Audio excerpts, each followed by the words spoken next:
Buongiorno, benvenuti alla TG Sicilia, le principali notizie. A Palermo chiedono l'intervento dei servizi sociali, i disoccupati rimasti senza reddito di cittadinanza, manifestazione tra rabbia e disperazione.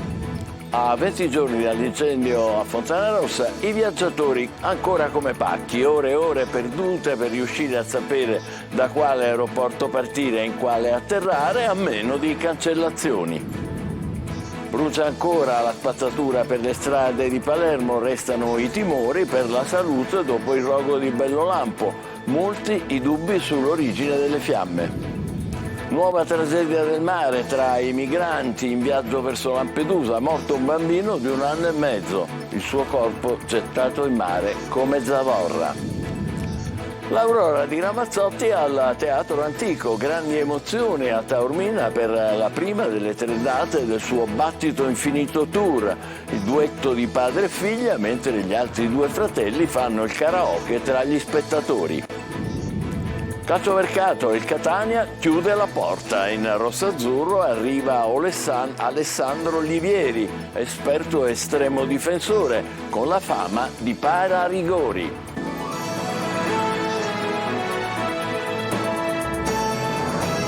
Bentrovati, nuova protesta da parte dei percettori di reddito di cittadinanza a Palermo. Questa mattina manifestazione davanti all'ufficio dei servizi sociali. Monta la rabbia per la sospensione del sussidio. Marco Gulà. Sicuramente sarò sfruttato dal mio padrone di casa. Noi da oggi non ci muoviamo finché l'assessore Pennino non gli darà una garanzia per tutti i percettori del reddito di cittadinanza, che ci prenda tutti in carico per prolungare fino al reddito di cittadinanza fino a dicembre del 2023. Lavoro, rispetto e dignità! Lavoro, rispetto e dignità! Lavoro, rispetto e dignità. Tornano a manifestare i percettori di reddito di cittadinanza, soprattutto coloro che da agosto non percepiranno più il sussidio. Siamo davanti all'ufficio dei servizi sociali a Palermo. Questo ufficio dovrebbe prendere in carico tutti gli ormai ex percettori. Il governo ha passato la patata bollente ai servizi sociali, dicendo, appunto, mandando questo messaggio dicendo che vi sospende il reddito di cittadinanza a meno che non venite presi in carico dai servizi sociali. Rabbia, disperazione, scoramento. I percettori che hanno ricevuto l'SMS di stop al sussidio non sanno cosa dovranno fare da settembre in poi. Questo scrive l'Inps, con tanti saluti. Questo è il messaggio che manda l'Inps. E loro si sono aumentati 1.200 euro di stipendio perché non possono campare, poverini. È il governo dei ladroni, perché loro sono stati tutti ladri, tutti denunziati, però che cosa fanno? Vanno contro la povera gente, contro chi non si può difendere perché non ha gli armamenti giusti per potersi difendere. Questo Stato non ha il diritto di stare a fare legge, perché uno Stato che affama 170.000 famiglie non è uno Stato che garantisce i propri cittadini. I manifestanti accusano il governo di spingere gli imprenditori ad aumentare il lavoro in nero. È stato mandato un SMS di morte da questa gente, perché quell'SMS è chiaro, adesso non so come aiutarti, vattene per la strada. E poi si aumentano i vitalizi, attivano i vitalizi e questa gente è costretta adesso di perdere la casa, di morire di fame e non poter fare la spesa. Quello che sta facendo il governo Meloni è proprio una guerra ai poveri ed è una bomba orologeria. Torniamo a Fontanarossa. A 20 giorni dall'incendio i viaggiatori continuano a passare ore e ore per riuscire a sapere da quale aeroporto partire, in quale atterrare. Orazio Longo. Mezz'ora fa mi hanno dirottato, devo andare a Trapani. Io devo andare a Trapani con l'autobus, ci vogliono 4 ore per andare a Trapani. L'aereo è alle 11:45, ho detto tutto. A 20 giorni dal rogo sembra incredibile, ma non lo è. Come la gente debba perdere ore e pazienza per sapere da dove partire e dove atterrare. Come pacchi postali i viaggiatori vengono ancora smistati da Catania a Trapani, a Palermo, a Comiso, se non lasciati a terra perché il volo all'ultimo momento viene cancellato. Non sempre si tratta di turisti, ma c'è chi da Catania viaggia per lavoro o per cure mediche e allora si capisce bene che il disagio diventa ancora più insopportabile.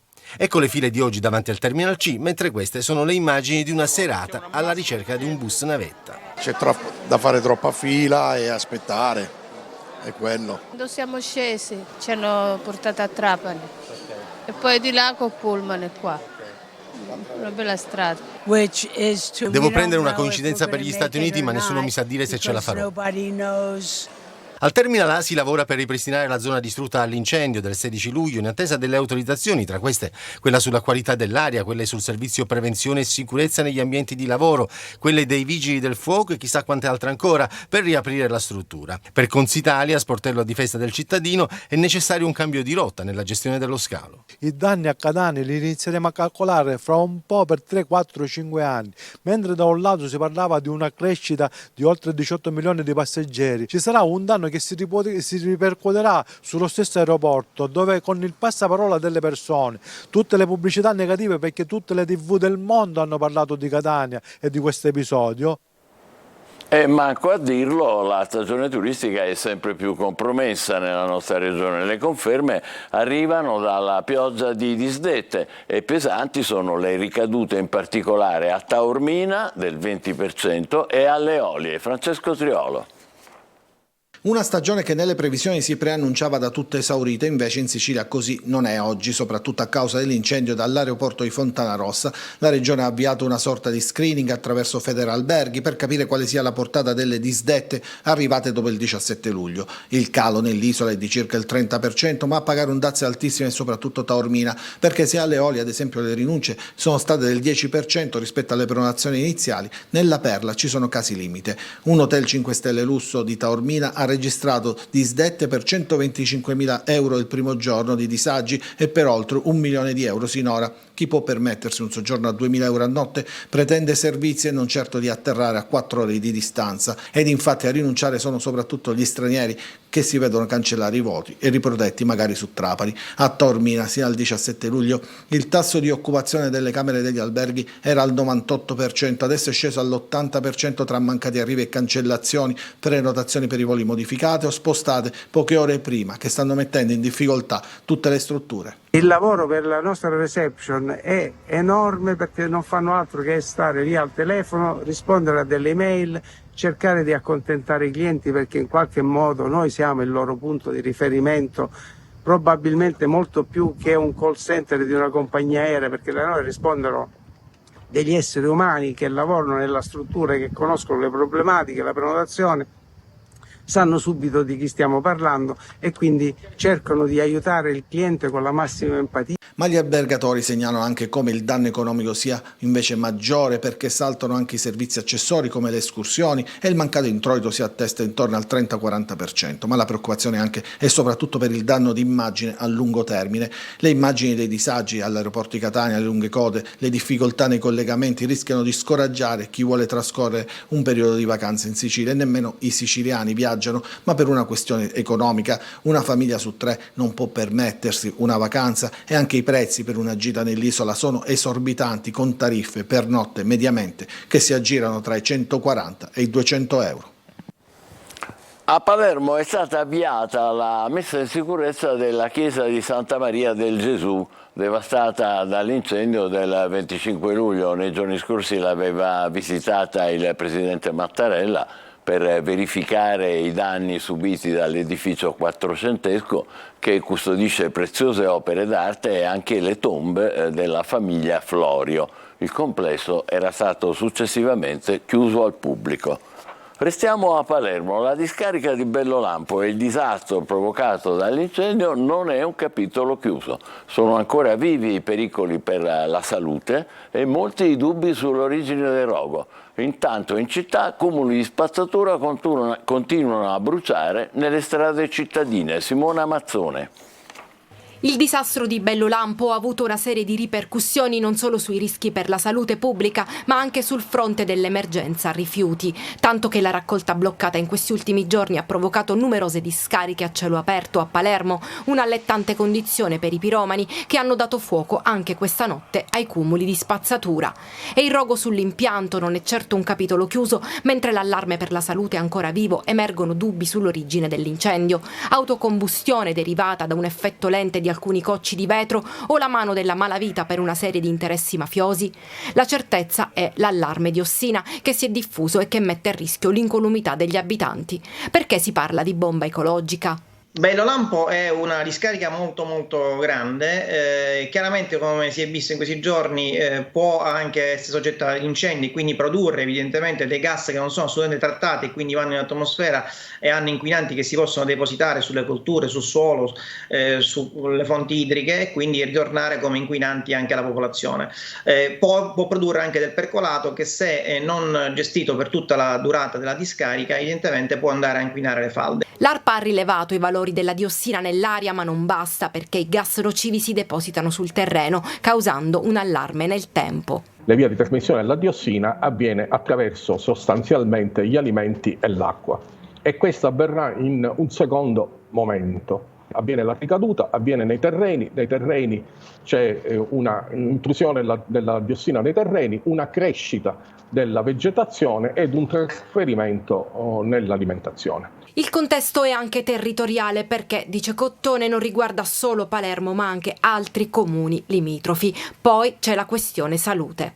Contrariamente a quello che si crede, la diossina non è un cancerogeno, invece è un distruttore endocrino, appartiene alla cosiddetta sporca dozzina, di cui per le persone il più noto è il DDT, che cammina con altre logiche, con altre vie e con altri effetti. Le indagini ambientali intanto proseguono e nuovi rilevamenti si attendono da parte dell'ARPA.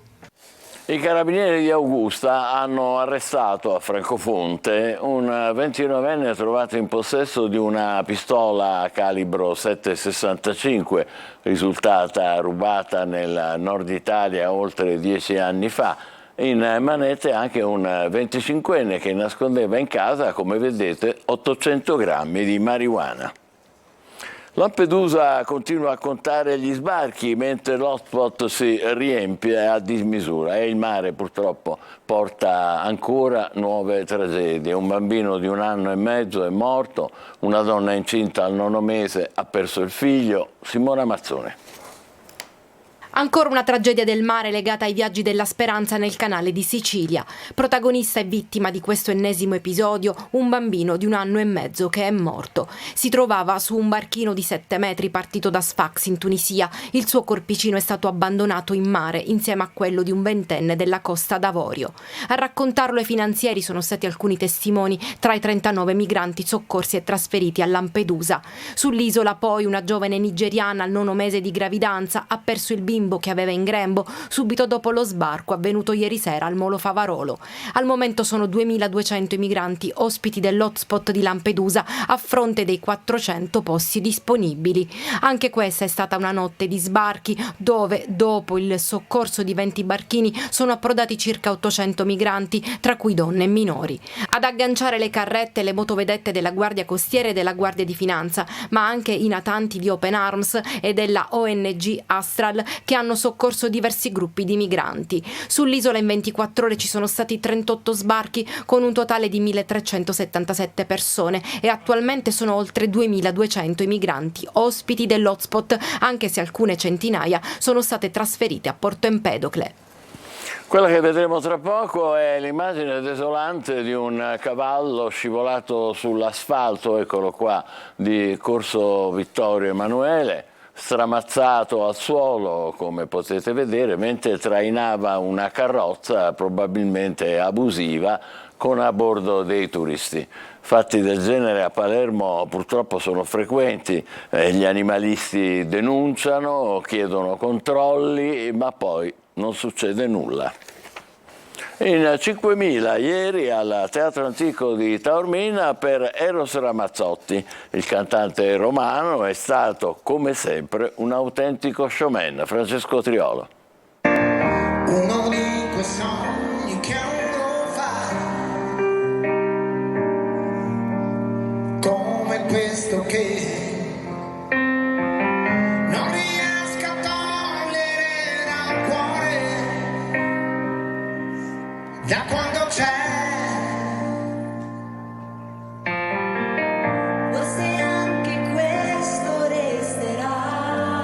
Il duetto con la figlia Famiglia Aurora è stato forse il momento più emozionante delle 2 ore in cui ha incantato i 5.000 spettatori del Teatro Antico. Eros Ramazzotti fa il pieno a Taormina, che ospiterà il cantante ormano ancora per 2 serate. Grandi emozioni per il suo battito infinito tour che ha fatto registrare 65 pienoni sinora. Ramazzotti gioca con le sue canzoni, combinano stile, miscela melodie e sonorità. Forse oggi non si dovrebbe lottare per farsi sentire vivi. Il suo è uno show più che un concerto, i grandi successi e quelli dell'ultimo album che risale ormai al 2018, duetti con Colapesce Di Martino, Paolo Antonaci e Bungaro. C'è la sua musica, la sua carriera, le canzoni di sempre, da Stella Gemella, Se bastasse una canzone, Terra Promessa, Cose della vita, Più bella cosa, è un omaggio a Pino Daniele, 35 anni di carriera, da dominatore della scena.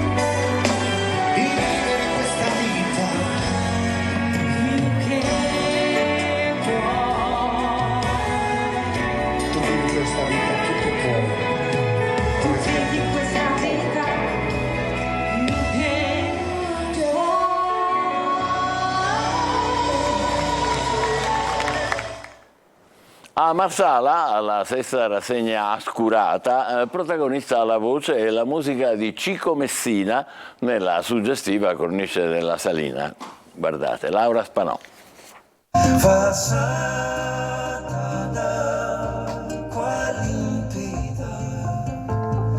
Un concerto, quello di Cico Messina, che ha unito il sud del mondo all'Europa in un viaggio sonoro che ha consentito a chi ha ascoltato di scoprirsi creolo piccolo.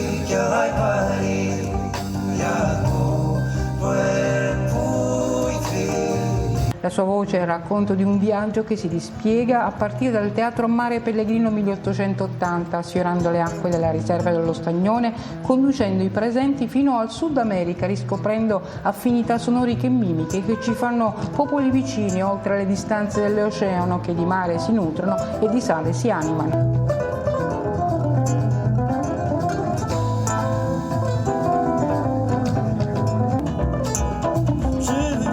Un itinerario musicale, quello offerto da Messina, intriso di sonorità nordafricane e capoverdiane. Cico Messina, compositore siciliano, si è esibito nei più importanti festival della world music, dalla Francia alla Germania, dalla Svizzera all'Olanda, dal Belgio a Portogallo. A esibirsi ieri sera con lui Dario Salerno, Shade Mangiaracina e Joe Santoro.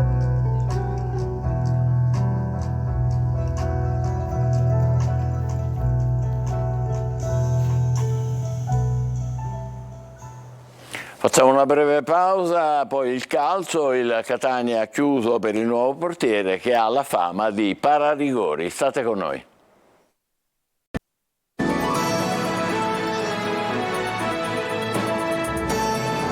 Rieccoci insieme con il calcio e la Catania ha chiuso per il portiere. Livieri arriva con la formula del prestito con diritto di riscatto. I prossimi passi per completare l'organico sono i difensori centrali e l'attaccante. Marco Carli. Alessandro Livieri è a Catania, arrivato in mattinata, pronto alla nuova avventura con la formazione rossazzurra. Dopo tanti sondaggi con portieri di categoria, fra gli altri Dini, Furlan e De Lucia, il DS Laneri ha stretto con convinzione su questo ragazzo 26enne in arrivo dal Pisa con la formula del prestito con diritto di riscatto per la società di Pelligra.